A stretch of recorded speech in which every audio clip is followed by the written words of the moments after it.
It would have been about 2005. Put an ad in just an online forum back in New Zealand looking for a singer. I had started writing songs that I wanted to start playing and found Steve. Steve was living in a place called Waihi. I'm from a little town in New Zealand called Waihi, which is in the Bay of Plenty area.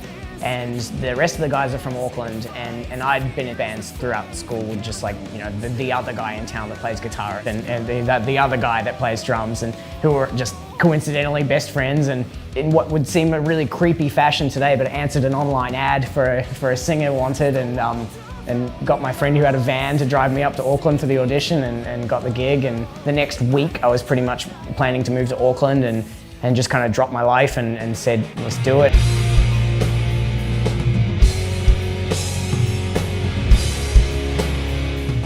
We kind of had a few iterations at the start, like a few basic versions and trials and that, but the actual main lineup really started, I think, around 2007, when Brad joined the band and Steve took over guitar duties because we always had another guitarist and Steve was just always a vocalist.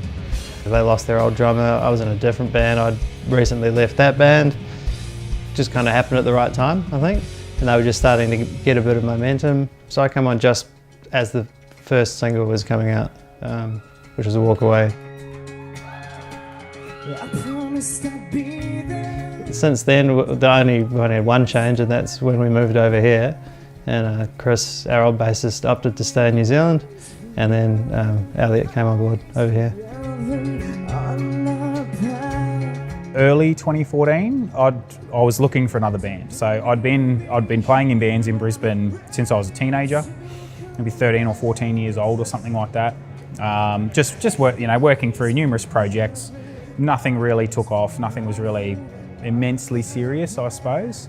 And then the project I was working on at the time kind of disbanded for, whatever reasons, everybody getting older, all that sort of stuff. And I was really keen on finding another band. So I probably spent about 2 or 3 months just looking for, going through the classifieds and Gumtree and stuff like that, looking for a sort of local band that I would gel with and whose music I liked and who kind of had that similar sort of work ethic to me. Yeah. And I stumbled across a Gumtree ad for this band called These Four Walls that I'd never heard of, And so I went on to they had some links there to their material that they had, and I was fucking blown away. It was awesome. And it was the funny thing was, it was exact opposite of everything else I'd seen. So there was a whole bunch of ads in there, and they'd always read kind of similar to be like, must be ultra serious, must have own transport, must have professional level gear, must be ready to record an album and tour nationally immediately, rah rah. And then there's a link to their SoundCloud demos, and it's some of the most trash rubbish you've ever heard in your life. Yeah, oh yeah, just stuff like that. Anyway, but I think Gray must have written that ad, and it was the exact opposite. It was like, hey, we're a band, we're looking for a bass player. Here's a link to our stuff, and I was just floored by how good it was. So I got a hold of Gray and then arranged a couple of audition sessions, I suppose. Went down there and we had a really good jam that night.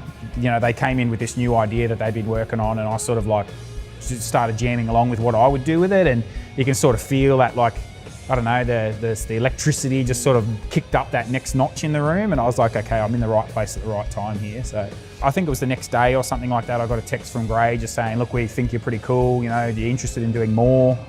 Maybe 2 weeks later, and then my first show with them was opening for Dead Letter Circus. It's been about 12 years now that we've been going, and Yeah, it's long actually. Say it out loud. It's like longer than I've been in most jobs. I mean, thankfully we all really like each other. That's got to be a big factor in it, you know, because like, I mean, we've got a pair of brothers in the band that bicker like brothers, yet we're still a thing, you know, and I think the fact that we've aligned ourselves with people that we can share a van with for 8 hours and share a bed in a hostel with, you know, after a sweaty gig, yeah, I think that's kind of what's kept us going. Yeah, no, but I wouldn't have it any other way. It's funny now. I can't imagine not waking up and thinking, oh, I've got practice tonight. You know, like it's weird. I want you to help me. I promise I'll come back. It's all you. It was 2013 when we moved. We'd played over here 2 or 3 times at least before then. Done a couple of East Coast tours, yeah. We love New Zealand, and New Zealand is home for us, absolutely. But yeah, we just kind of got to a point where we're like, okay, let's try something different, you know? And so yeah, we just made the call and literally just moved over. No one had a job, no one had a house. I mean, my wife and I, we had no savings. We just jumped on a plane and we're here. And man, which now, like in retrospect, was very stupid, very stupid. We wanted to make the change because we felt we had plateaued in New Zealand, and we got to a point where there was like, all right, but we weren't probably going to get any further than that. I don't think we realized how difficult it was going to be. I think we'd done so much in New Zealand, and we'd kind of hit a ceiling as to where we could go and still kind of grow, because we wanted to do more and more. We wanted new experiences and that. We were playing the same route, touring the same route, playing the same venues, that sort of thing. So we made the jump over here, and straight off the bat, quite a few challenges. You know, our bass player left, and just trying to figure out how to start from scratch again, because I think we'd grown quite comfortable, like being able to call the venue, hey, we want a Friday night, cool, it's yours, you know, ready to go. And then people would turn up, and then you come over here and we're absolutely nobody again. So it was quite terrifying. I don't think we really thought about how that was gonna pan out. We recorded our second album, Living to Right the End, here at Loose Stones, just around the corner actually from here. And that was a big reason why we chose the Gold Coast, is because we actually had people in the industry, I suppose, that we knew here, like Matt Bartlum, who's mixing this album. He produced and worked insanely hard on the last album, but he was here, and we knew some guys in the Butterfly Effect, and we knew obviously Luke Palmer and a bunch of the guys in Dead Letter. So at least we knew friends here, and we knew other bands here from the time that we spent here doing the album. So that was a big reason that we chose here. It's quite bizarre how easy it is to forget how much you have until you leave it, and all of a sudden, like, what am I going to do tonight? Oh, I've got no friends over here. I don't know anyone over here. So it was good though, because it kind of forced us to get out. And you know, when we first moved over here, everyone lived in my place, and we'd go to gigs, we'd go meet other bands, that sort of thing. So we actually became quite proactive with it. Probably more so than we were in Auckland, because we knew what we were doing in Auckland. We had, you know, quite a comfortable life there. So getting and actually seeing new bands getting involved in the scene was kind of forced upon us, because we had to do something to kind of to get in. We've really been kind of slowly chipping away, and then probably for the last 2 years have we really started going guns blazing, working towards the new album and just working towards really sewing ourselves into the scene here. But I think it was the right call for all of us, because, you know, music aside, our lives are all great at the moment as well. You know, we're all really happy in relationships and jobs and all that kind of stuff. It's been a really good life move for everyone as well.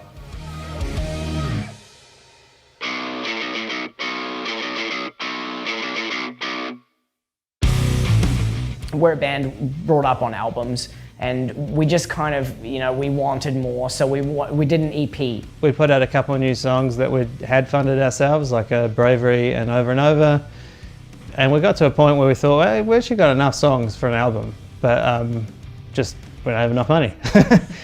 We knew that we had to do something to find the rest of the money, so we kind of undenied about it, fuck it, we have to do it. If you want to get a really good product, you've got to spend the money on it, you know, and that means good producers, good equipment, good studios, you know, within reason. So we'd gotten to the point where we knew how much we needed to do the album, and there's just no way we could have done it in a short time frame. So that's where the idea of the crowdfunding came from. So by the time we did ask, we'd already recorded 6 of the songs ourselves, so we felt like we don't need to ask for that much. So we put a small target on, just enough to basically finish what we knew, put it out there, and obviously it kicked off, and we hit our target within a couple of days, which we didn't see coming. But yeah, it was terrifying because it's the first time I've actually gone out and actually asked for money, and that's the thing, because we've always either through our own funding, or we've been really lucky in New Zealand to have New Zealand and Air funding to get grants to do recordings and that. But this is the first time I've actually gone out to our audience and say, hey, help us out, see if we can get some money, and it was fucking incredible. Yeah. It was something that was very terrifying. I was the hardest against it out of everyone. I hate asking people for things in general. I'm just not that. I can't do it. So when particularly asking for money from our fans, it was like, oh. But the response, honestly, it was so mind blowing and so heartfelt. When I woke up that first morning and saw we were a third of the way there, I was honestly struck. I just couldn't believe it. It was insane. Yeah, and the demographics were the most interesting thing, because we've obviously got a fan base in New Zealand, and we thought that was quite strong, but we weren't sure about Australia. But 80% of our funding came from Australia. So it was really interesting to kind of see what kind of impact we've already had over here and how that affected the crowdfunding. Yeah. But on top of that, there's this crushing weight of accountability now, because it's like you got shareholders. When it was just us and we're putting our own money for it, we're making it for us, and if people don't like it, who cares? We paid for it, who cares? But now it's like all these people have put all this money into it. This cannot suck. We've got to do a good job. And I've had a few waves of just holy shit, people are expecting something from us now. Yeah. And it's a new feeling. I've not had that before. Yeah. We were all blown away by how generous and how supportive all the fans were, and our friends and everyone who wanted to chip in and help kick it along. And that kind of I guess that sort of amped up the necessity to really put in everything we had into it. It's given us an element of independence, but it's also given us an element of communication and connection with our fans and the people that actually made the album happen that we just haven't had before, and it's been awesome. It's been a real community vibe. We were so thankful that we got there quickly, and it took the pressure off. We didn't have to worry about it for the rest of the time, and we just kind of thought about, now let's get on with it. We can actually do this. That's kind of how the crowdfunding came to be, was the fact that we're poor musicians. That's about it in a nutshell.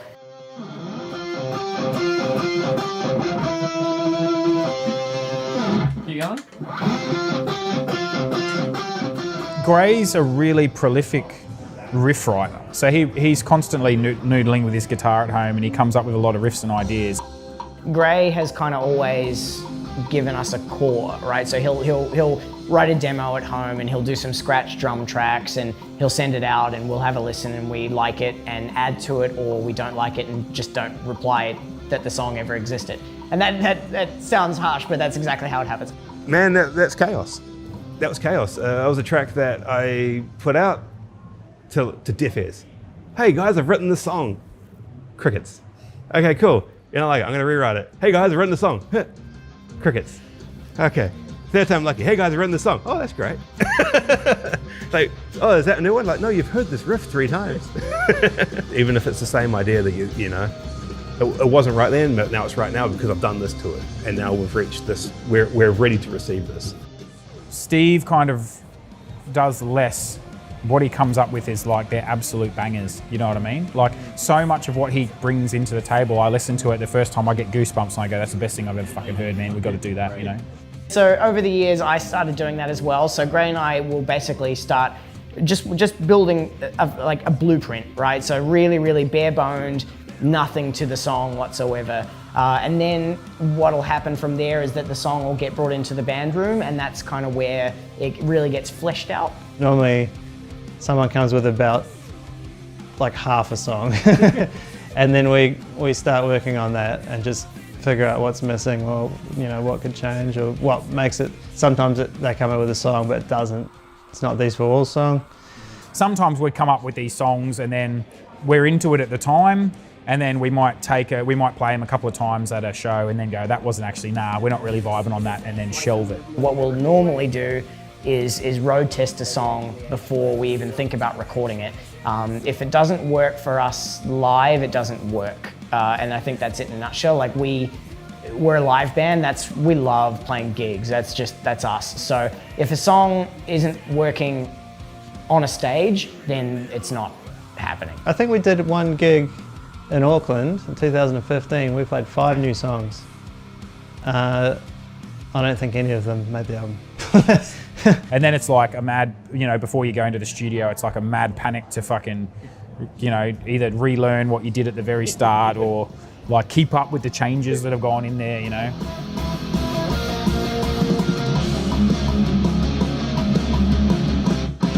Well, that's probably the first perfect take Yeah. of the record. Like, I could just throw that in the comp and be happy. Cool. Just try one with the tune. No. Hey, that was perfect. Now let's do another 10. Just in case you get sloppy. I told you to walk away story, right? No? We're doing our very first radio single. The track called Walk Away. This was 2006 we recorded it. And it's got a big whopping big song in the middle of it. As all big songs should. And our producer was like, cool, well let's just do a full take of the solo and then we'll do it in bits and cut it up. And we spent 4.5 hours recording the solo, chopping it up and doing that. He's like, I just want to listen to the original as a reference, like a perfect take. And that whole uncut solo is the one that appeared on the record. Gold. That's why you never give anyone the chance to do it in one take. Delete that first take. Well, in case they get too proud of themselves, Yeah. just to keep them in check. Keep them in check. Part of your job as a producer is psychological warfare. Yeah. This record started 3 years ago. We had a working title called Meteor, and it was a concept record. It was a concept of meteors coming to Earth, 7 days, it's going to hit, nothing we can do about it. What do you do? And we kind of had this story that Steve and I have been working through. It's just like this guy who's going through redemption. He's going through the 5 stages of grief and just the general chaos in the world around him when the meteor was coming. And we got really into it, really excited, and then we worked ourselves into a box. It didn't work. Like we're not obviously that band who can write a concept record with a storyline and a comic book and all that sort of shit. It just wasn't working for us. So we ripped the whole thing apart.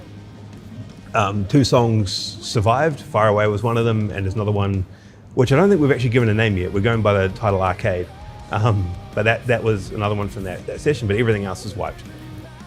And we didn't try to force it or, we just had to kind of keep going until we felt like we had enough songs, probably like 20 to start with, but that we could whittle down. Like, cool, what we're doing is working, we know it's working, so we've got to keep on this trajectory.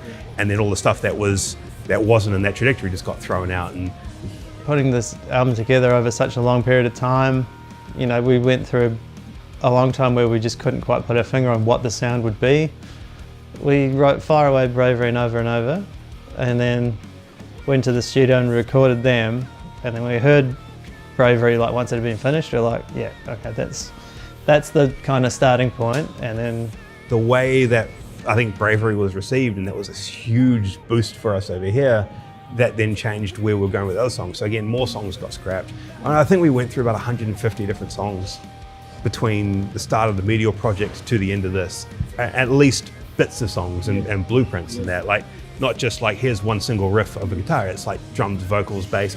We actually really worked on a lot of different pieces. And ultimately it just boiled down to what's worked.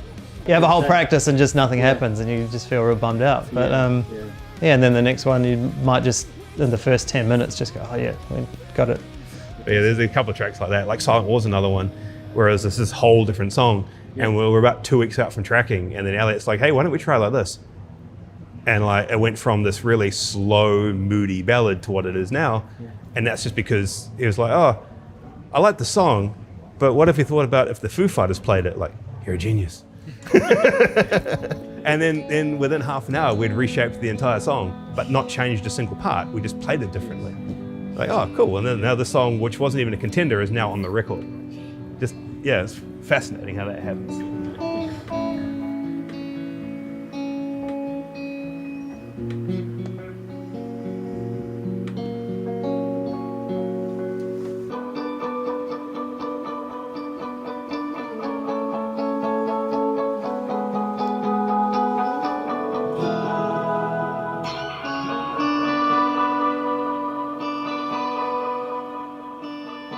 I think we've all gotten better at our instruments over the years. So I think technically this is the most advanced album that we've done. There's some really, really cool things that we've never ever tried before. There's a lot more production in this album that we haven't tried before. Like Luke Palmer, who is the producer, wanted to add a lot more layers to a lot of the songs, which includes things like drum machines and synthesizers and instruments that we don't play that really do add extra layers to the song. So there's a lot more of that that just add. I was always worried that it's just one of those things, we're not a rock band anymore, but it doesn't take away anything. It adds layers, if anything. We tried more, I think, and I don't mean like put more effort in. Well, we did. Oh man, it's a hard question to answer. We did. We tried really, really hard. But we experimented more, I think, with this, is the way to say it, is that we really, we wrote the song and then deconstructed it and then just said, how can we make this way better by adding ideas, and then we put it back together and it was a Frankenstein of something which turned out to be awesome. And then we showed it to Luke and he cut all the pieces out. But yeah, no, we tried very, very hard. We never will put anything out that the four of us don't believe in, so. And that's all you can do, really. Like, if we please the four of ourselves with our songwriting and we're happy with it, then there'll be other people that are happy with it too. There might be, I don't know, hundreds, thousands, who knows how many, but at least if the four of us are happy with it, we can keep playing, because we might be playing these for another 10 years, you don't know. I feel like we've got a lot less to prove to ourselves as well. Like, I think with the earlier releases, we were very much, we're on this trajectory, this is what we're trying to do, this is who we are, blah, blah, blah. And then I think moving over here has a lot to do with it, where people don't really buy into that sort of attitude. They just want good music. So, cool, how do we create good music? We have to just lighten up a little bit. We have to go with whatever sounds good rather than what we think we need to do. So yeah, that's just been a big change for us, especially in the last couple of years from a writing perspective anyway. Individually, everyone pushed themselves harder than we ever have, which was a big factor of it, because we wanted this album to be a step forward. We didn't want it to be just another These Four Walls album. You know, we wanted it to sound like us, but we wanted it to be an evolution. There's been long enough between that we should sound better, you know? The main thing is we love playing live, so we just try to bring that into the studio, and I think what we all do live is what we kind of contribute to the record as well. So say something we know. We've known Luke for a long time, but yeah, it was really nice this time around working with a guitarist as a producer. I mean, he's got a producer's mind for sure. He hears the whole picture, but we're a guitar band, you know, we're all about riffs and heavy choruses and lots of guitars. And having a guitarist behind the helm of how the songs go, he understood where we wanted it to go as well, which was awesome.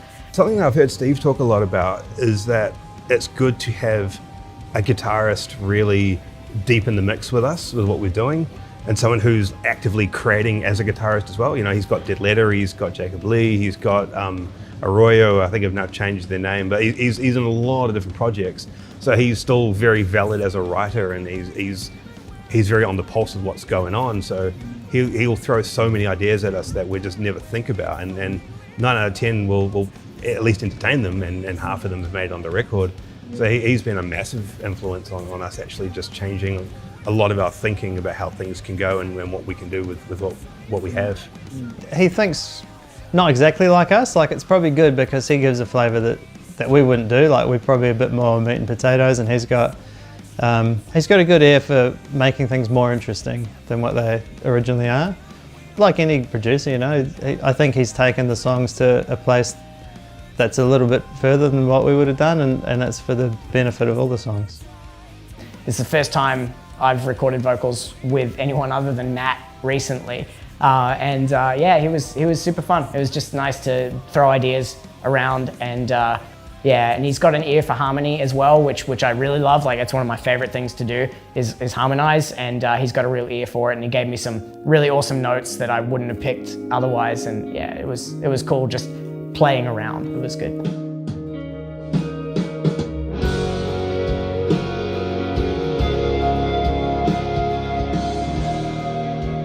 Well, he's super hands-on, and that's what's really cool about it. It's like, you would have seen the instances where I'm trying to play something, it's like, oh, it's not quite right, and I can hand him the guitar, and he can play what he's thinking, hand it back to me, and I can record it or whatnot. And it's like that sort of sharing of ideas, and like the solo, the end solo that we did for Rock Bottom was good ideas. It was him and I sitting in a room for a couple of hours just trading riffs and trading licks and that sort of thing, and we ended up piecing together the solo from a combination of our ideas. And it was like, I've never had that before. It's always been, I've got to have this thing perfect, and I've got to walk into the studio and record it, and that's it.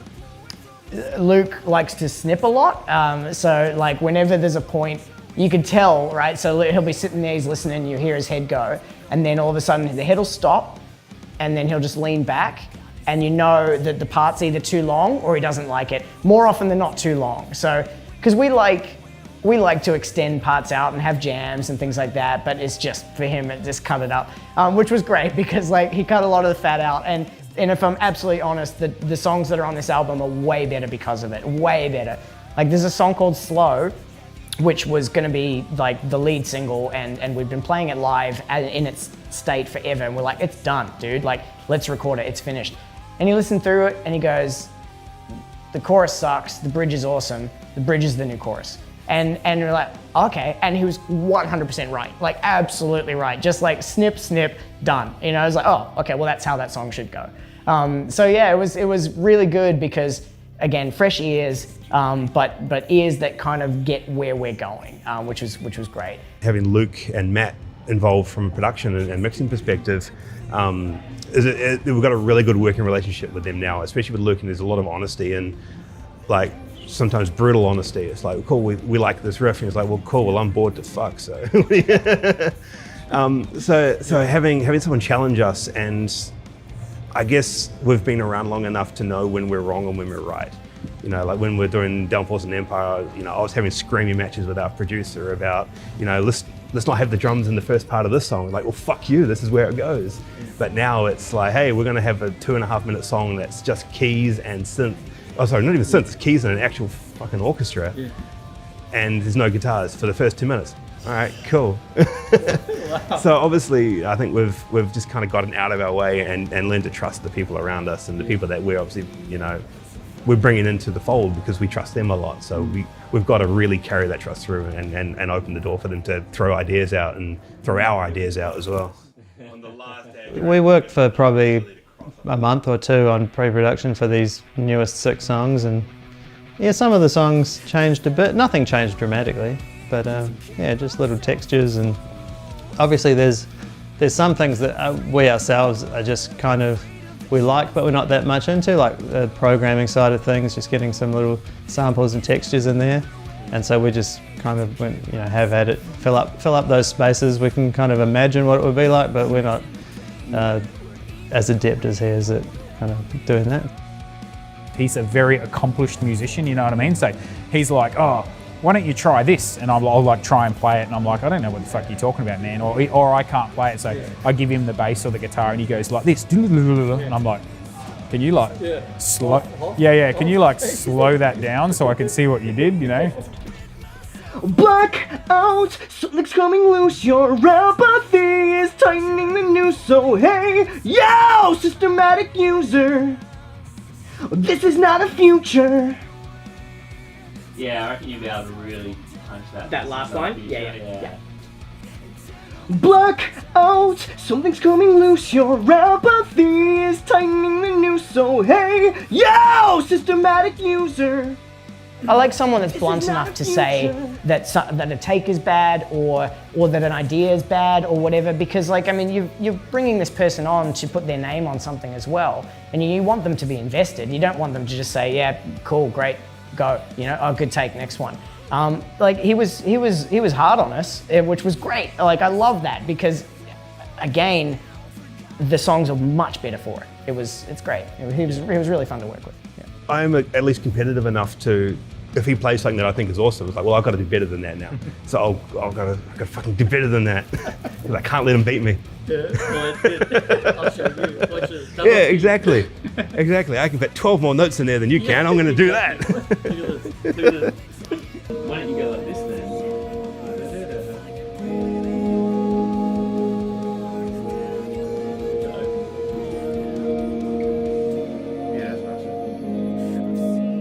He's one of the best human beings I've ever met in my life, and it's a privilege to be able to not only work with him but be friends with him. It's really weird. Like when Luke and I sort of get together and work, we don't just talk about the music.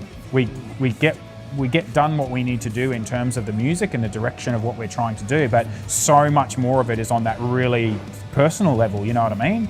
And like over a session, 2 or 3 days or whatever it is that we're working together, we have these really, really deep discussions, like about religion and the meaning of life and family and like parenting and all of these things, you know what I mean? And it's a really like wholesome experience, and I love it. I fucking love it.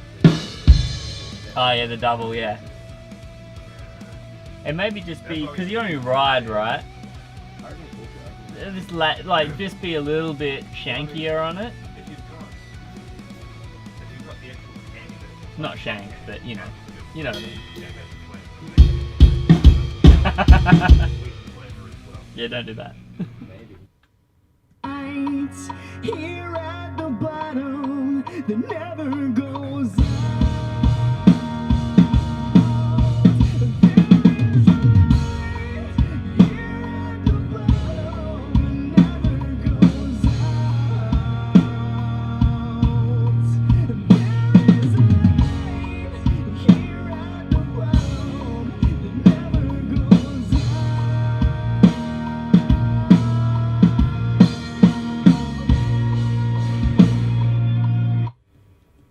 Awesome, man.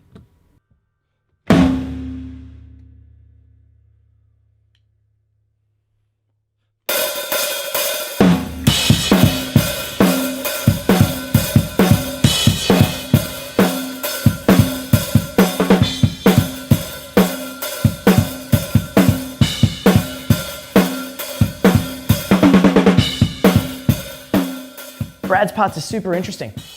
I think it's hard for a drummer in a 4/4 rock band to come up with really interesting parts. And man, like I just listened to those drum tracks and it's like, dude nailed it. Absolutely nailed it. It's such a pleasure to listen to. There's just a general like big rock modern drum sound that we kind of want. And we knew from working previously with Matt and Luke that they can deliver that. So I wasn't too worried about that. I knew that the drum kit we used sounds amazing in the room and everything was going to be cool. We'd done Bravery already. I guess that's part of this process. Is like Bravery was the first song. If it all sounds like that, then we're happy. Hey, just with the end of that one, I can't remember because I think on the demo it might have been. Do you reckon one's better than the other, or? Yeah. For me, it's just whatever suits the song is what I'll try to do. So for each song, it's a different motivation, but yeah, you just kind of, I don't ever try to overplay or anything. I just want the song to feel right and build in the right places, have the right accents. That's gonna sound better. Yeah. Yeah. Cool.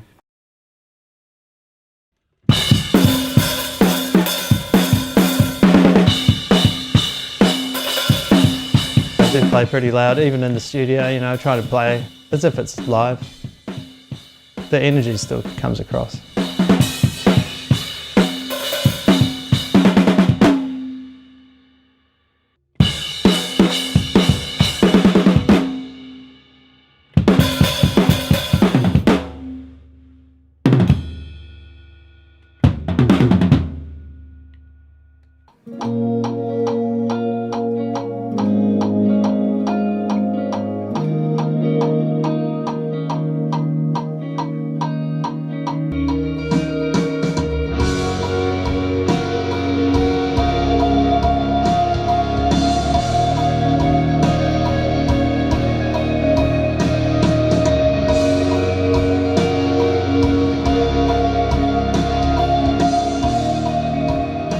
Ray definitely put his project manager hat on with this. Like he bunkered in with these demos really hard.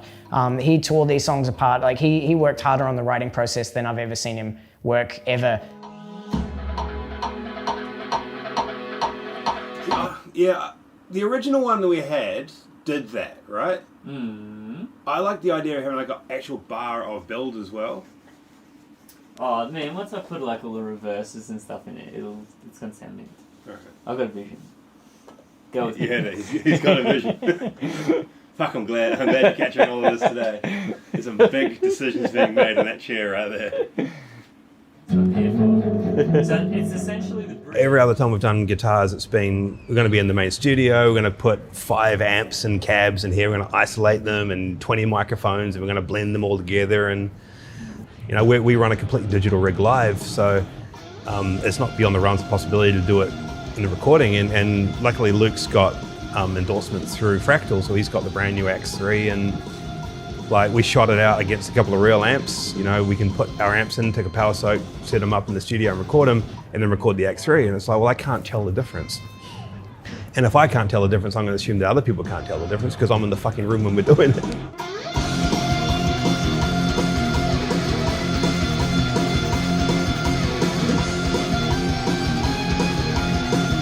Tone days would take like half a day. You're setting up different amps, and you know, oh, that one doesn't sound great with this one, so that's going to be our lead tone. This is going to be, and it's just we don't have to do that anymore. Like you kind of trailed off in the demo, like you're going.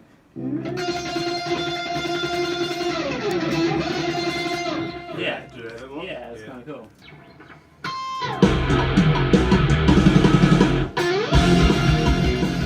Let's get close to what we want, let's record the guitars, and we can tweak it later. We can do all the things that we want to. It's like when we're in the mix, like, oh, that guitar needed a bit of this, this, and that.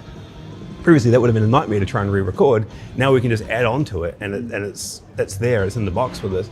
And it means that we can record anywhere. So I recorded some guitars at Luke's house in his small studio, some at Forry's house, because he's got a studio in his place. As opposed to paying $500 a day to be in a fancy studio, we can do it at a smaller place, and it still sounds exactly the same. And like, the guitars sound great on the record. I'm super happy with them. So yeah, it just kind of changed the way I think about what we actually need to do as opposed to what we can get away with. And if it means that I can spend an extra couple of days putting finishing touches on the guitars and just, I guess, having a bit more space to get it right, as opposed to thinking, shit, I've got 3 days to do all these guitars, I've got to rush through them. We had a bit more time to breathe and a bit more time to play with it. And I think that ultimately transfers into the songs because we're going to have a bit more life and energy in them because we're able to add new parts or play with parts or whatever.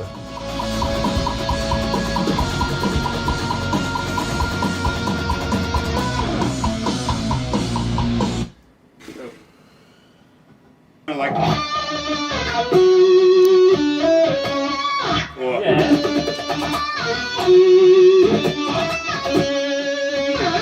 Yeah, hold it out.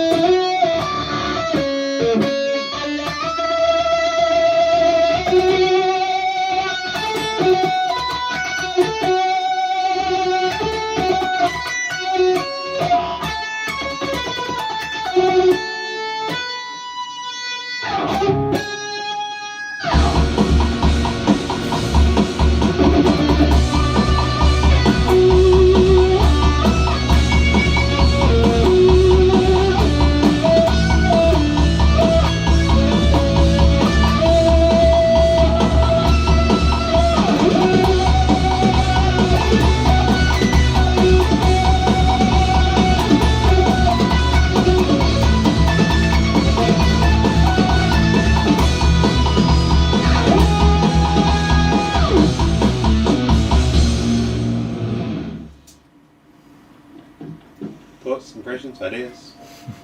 Yeah, I don't know.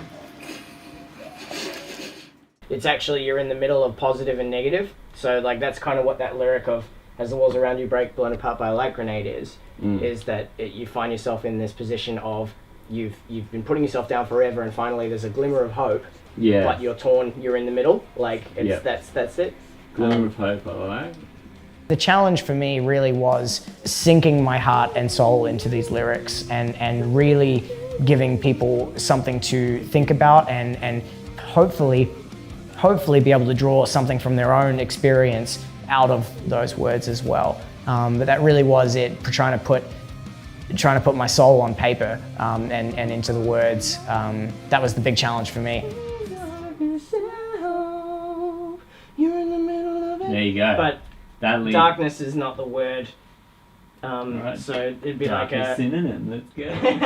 We had a deadline. We had the dates booked, and about 4 of the actually, I'll say openly, most of the songs didn't have completed lyrics. You know, like I write what I refer to as scratch lyrics before with a demo, just like first things that come out, and that's your melody, and then write the lyrics on top of that. So I work backwards and the long way around, because here I am with a melody in my mind that I've got to make syllables fit, and I've got to make the syllables make sense and create a narrative and like create a story. It's horrible. It's painstaking.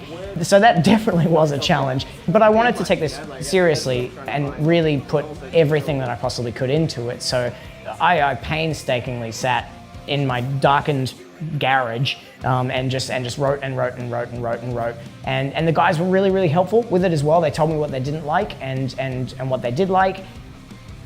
Discord. I had Discord. I know. I love it so much. I love that word. Between Discord. But it's like a weird word like that though, because it worked really well with the old one that I had. Yeah, I just love that word because it's real. Like it brings everything together. But it's a weird one in that. Between Discord and hope. Yeah, it's just too. Yeah. I have real trouble with lyrics. Like I fell into singing. I still don't call myself a singer. It's like I sing for these 4 walls, but like I don't like. I started playing guitar in school bands, and then when our singer left, I was like, oh, okay, well I'll do it then, and it just turned out. It just happened, and because of that, like I'd never really focused on vocals. I'm horrible at lyrics. I'm horrible at remembering lyrics. Like if we play a cover at a gig, the sheet's in front of me because I can't. There's no retention. You know, like the guys make fun of me all the time because I just don't know the lyrics to any songs at all because I'm not listening to them. I'm not a singer. I listen to every other part of the song, but not the vocals. And so yeah, when it comes to lyrics, it's struggle street for me because I don't know what to write about. You know, I don't consider myself a poet or a writer. You know, it's this weird entity where I sit down with a pad of paper and I just go, what now? Like I don't know what to do. I think the juxtaposition of the previous line, blown apart by a light grenade as well, like of just it actually has light and shade in the lyrical content as well. Between havoc and hope. Between havoc and hope. The canned portion of it is nice. The lyrical secrets. Browsingthesaurus.com. Yeah. I'm trying to avoid using the word chaos because the song's not going to be called Chaos in the end of it. Really? Well, apparently, Gray thinks that there's too many songs out there called Chaos. So, I mean, I'm not, but I'm in the same. But I'm tempted to use Calamity just for the Zelda thing, because it kind of means the same thing. But at the moment, it'll just be Chaos. I reckon chaos is you have to call it chaos. Yeah. Struck! Oh, it's such a violent regression. Woo! Warm them pipes. Let's see where we go. Strung out, I'm losing track of my direction. Struck out, it's such a violent regression. I'm very blessed to have been surrounded by lovely, lovely, amazing people in my life, and I'm very close with my family and very close with my friends, and I grew up in a really small town where you have to be close with everyone. So the good and the bad obviously show themselves a lot in those kinds of scenarios, and it's given me a lot to take from. Black out, something's coming loose, your apathy is tightening the noose, so hey, yo, systematic user, this is not a future.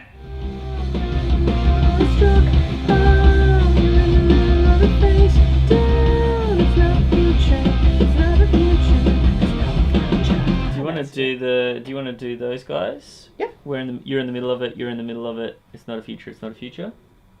Because I feel like that strung out is like a scream, and then that comes in over the top. Yeah, okay. Like 2 parts? Yep. I think so. Yeah. Oh, you're in the middle of it. Oh, you're in the middle of it. Yeah. Oh, it's not a future. Okay. Oh, you're in the middle of it. Okay, cool. Okay.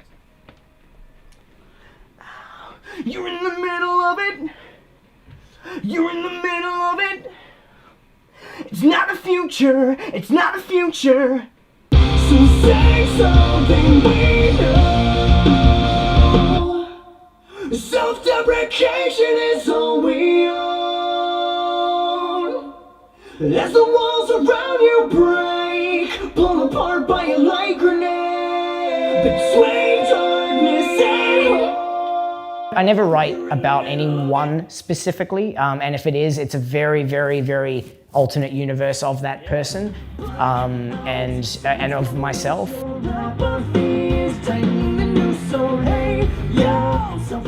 Particularly with these songs, it's ended up being very sad and not depressing. It's always, everything that I write about is always the flip side of if you're down, there's always an up. And that's more so than ever with this album. Like every song has that entity. Self-deprecation is all we own.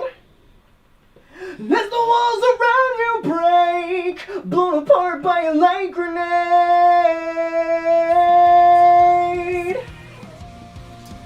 felt like the second half wasn't as intense as the first half. Okay, should we split it? Maybe. Yep. Okay. Yes. Let's split it, shall we? Yep. First 2 lines. Yep.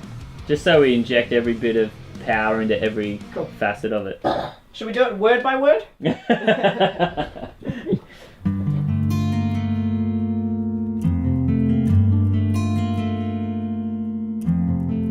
My grandmother, who was an incredible influence on my music, she passed a couple of years ago now, and that was a big factor with me with this album.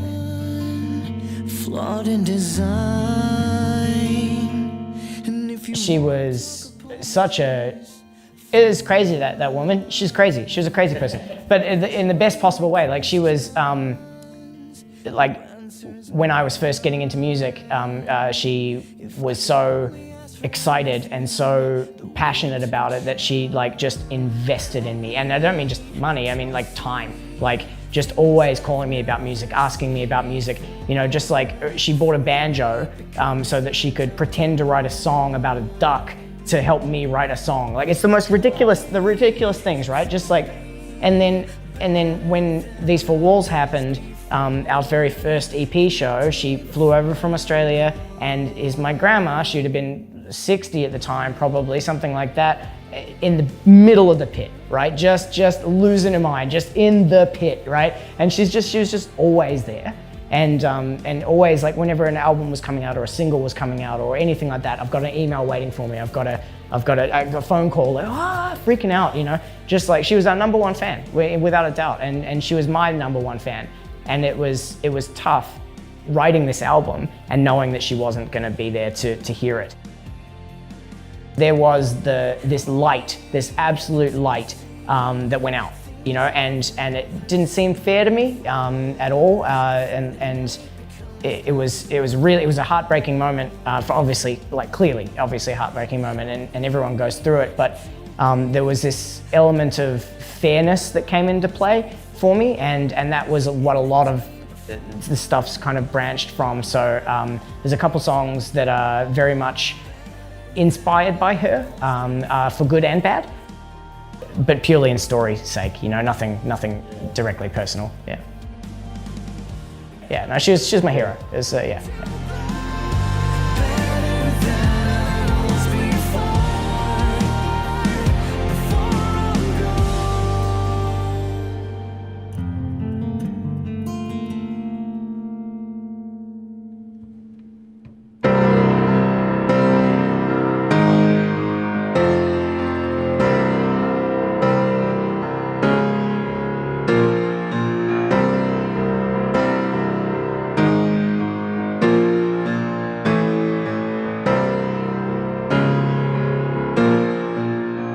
was a suggestion by Luke, but I've been aware of him forever. He's just one of the best piano players I've ever seen, let alone heard. Like I've seen him, thankfully, hanging around with Matt. I've seen him in the studio playing, and he'll just walk in and play the part and see you later. You know, it's crazy how efficient and lovely a human he is. I can't even try, but like I've never tried playing it. I've just been listening to it, but.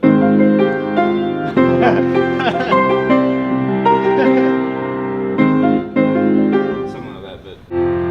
Yeah, I reckon we do the 3 layers for sure. And I don't mind doing that because it's grandiose. Like the more layers, it's just going to feel big. You know?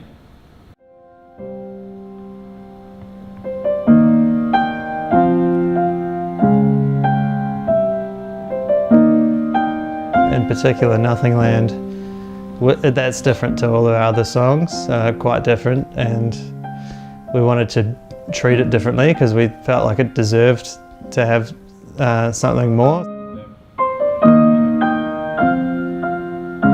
If you can do it in one take, for sure. Sort of fashion around.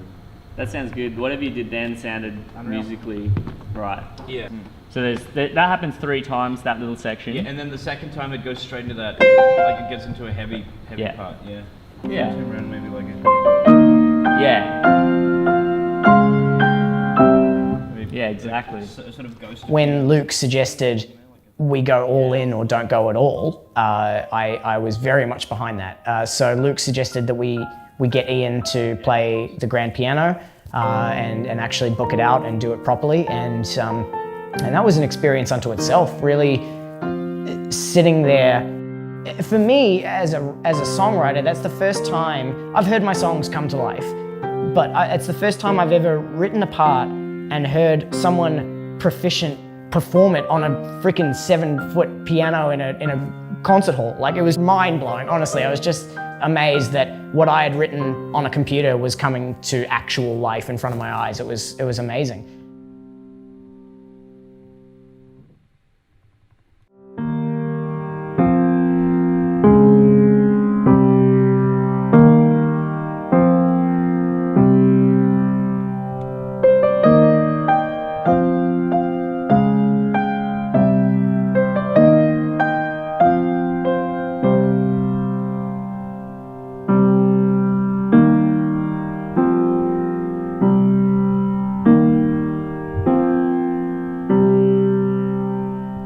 We could have done synths. We could have just used plugins on Pro Tools and made it sound 80% of what it does now.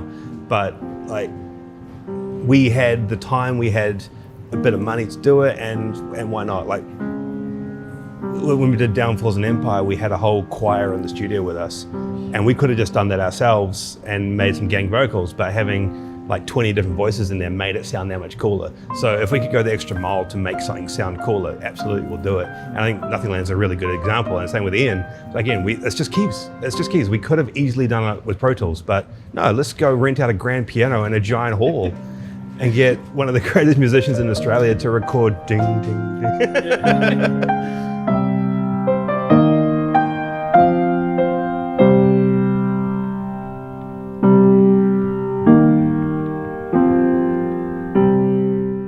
It's just the magic of when you kind of strike it at the same time and it's not too flammed. Yeah, it's just it's just coming into that rhythm. Like Cold is just a bit. It's a bit. Yeah. I'll give you an extra bar. You could probably play into it if you want to. I'll try this. I'll Yeah. try doing. I'll just get a rhythm going.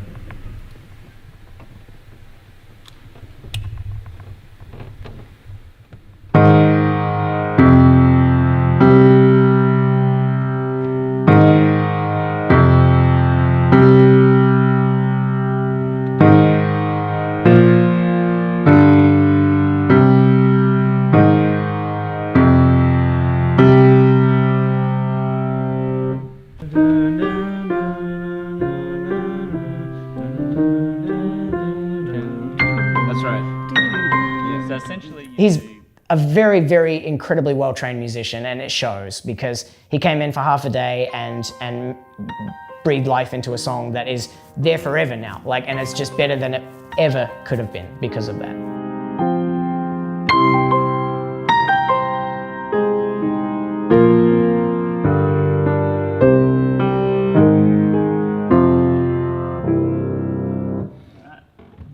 think about it, like Buddy can push it up in the mix, but it's quite delicate. You know what I mean? Yeah.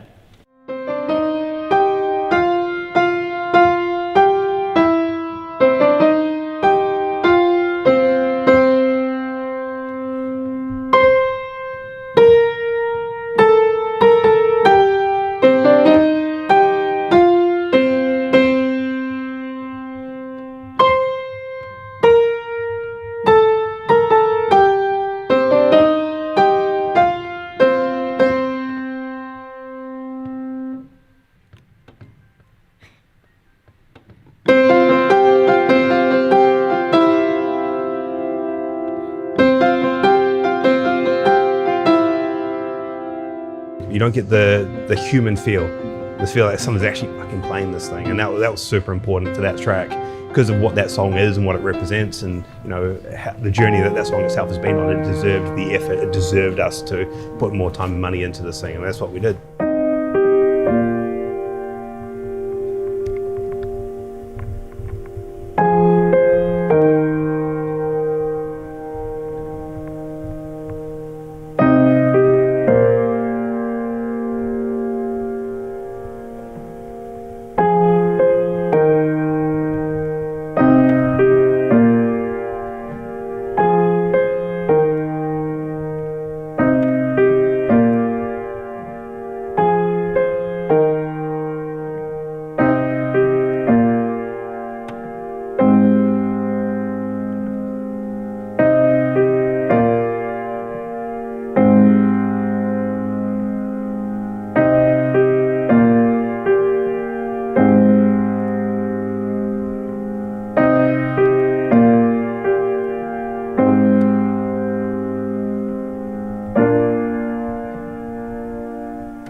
I think we've got a few in here that are going to be really good live. Yeah, especially with the new ones. Like we've already been playing Bravery and Far Away for a little while. The ones we haven't played, it's like Chaos. That we're looking forward to trying that out live and seeing how that goes. We think it's going to be really good.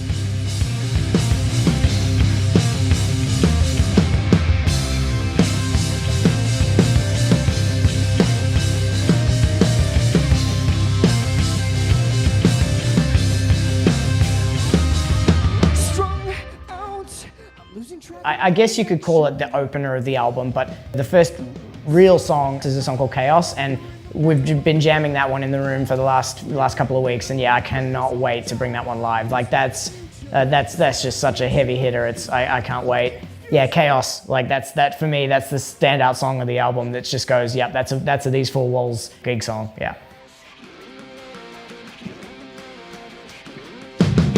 So say something we know. Self-deprecation is all we owe. And as the walls around you break, blown apart by a light grenade, betray darkness and hope.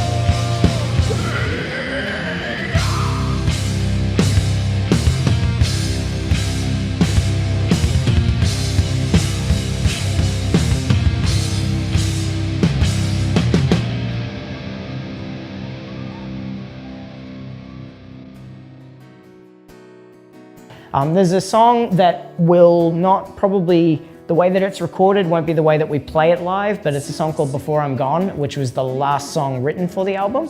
And honestly, that's one of the best songs I've ever heard in my life. So even though I won't be playing on it, I didn't play on it on the album and I won't be playing it tonight, I can't wait to just get in the crowd and just watch him do that. And like, I do this thing, like the fans that come to a lot of our shows will know, anytime I can get off the stage and get into the pit, that's what I do. I fucking love it. It's like so many people don't get to see their own band play, you know. And it's just going to be very intimate between the crowd and myself. It's going to be really cool. And help me to be better than I was before I'm gone.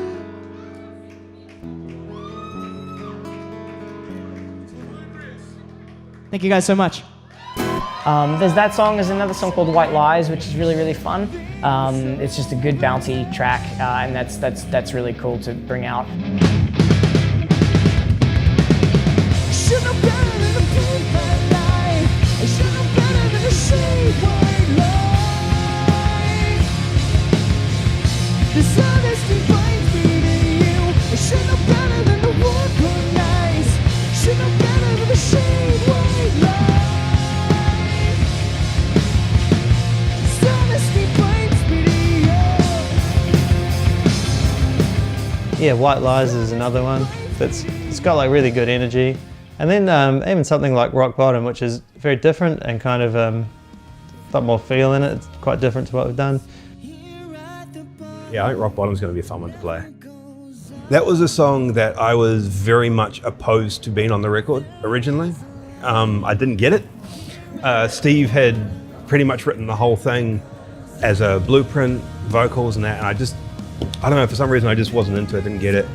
And then when Luke got involved and we started fleshing out and adding a lot of guitars into it, and it became a bit more of a rock song because it was quite a jammy blues thing originally, and it became the song that it is now. And like knowing the story behind it, like knowing what it means to Steve is a very personal song. I think that's something that we've always had success with, and like being very honest and quite open with what we've done. You know, we had a lot of songs in the other records that are very personal, and we've always known that those are the songs that people can relate to. And I think Rock Bottom's going to be the track on this record that does it. And because of that, they're the best songs to play live, because people want to hear that song because it means something to them, and you know, they'll sing along, they'll get into it and that sort of thing. Brizzy, what's going on? We've got now 3 albums worth of stuff to rotate through, and yeah, it changes. Sometimes we'll go all the way back to old stuff, and we never get tired of it that way. It's always nice to mix it up and play something a bit different. You know, we want to follow it up with tours and whatever else we can. You know, that's what we enjoy doing, is playing live.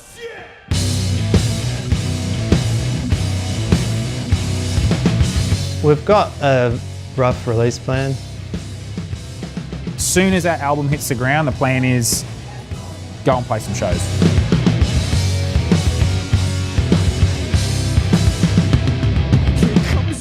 What we want to spend the next year doing is just getting out there and seeing as much of the country as we can.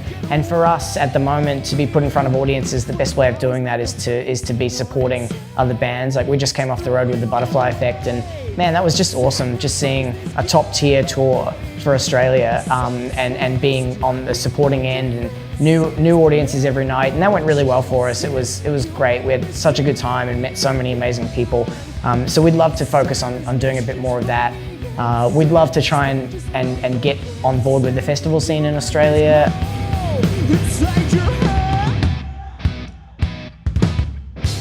I think we've made a lot of excuses for not doing stuff as a live band. It's like, well, we've just released a single.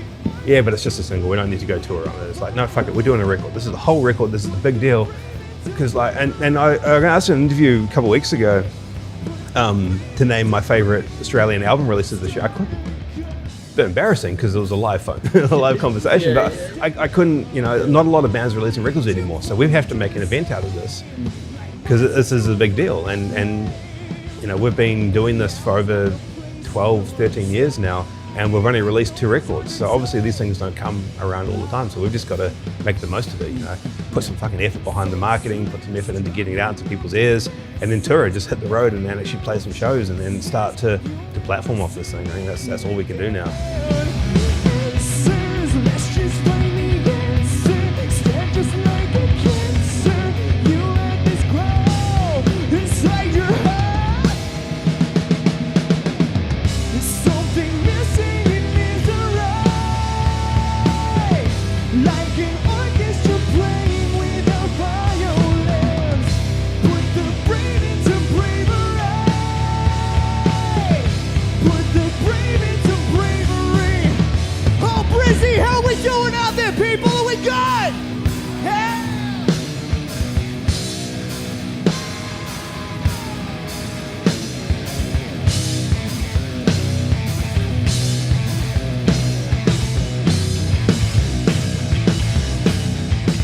We love playing shows. Like, the four of us walk on a stage and that's what it's all about. It's just being able to turn around and see everyone, just, you know, turn around and see Brad and just be like, give him this weird face when I've played the wrong chord or that kind of thing. Or look over at Elliot when I've screwed up a vocal and he's singing a harmony he's left on his own and I just see him glare at me. It's just like, it's the best feeling in the world, you know. So that's what we do it for. We want to put this album into the hands of the people that made it happen and let them learn the lyrics and then get them to come to as many shows as they possibly can and sing it back to us. That's the big one. So put the brave into bravery. Yeah!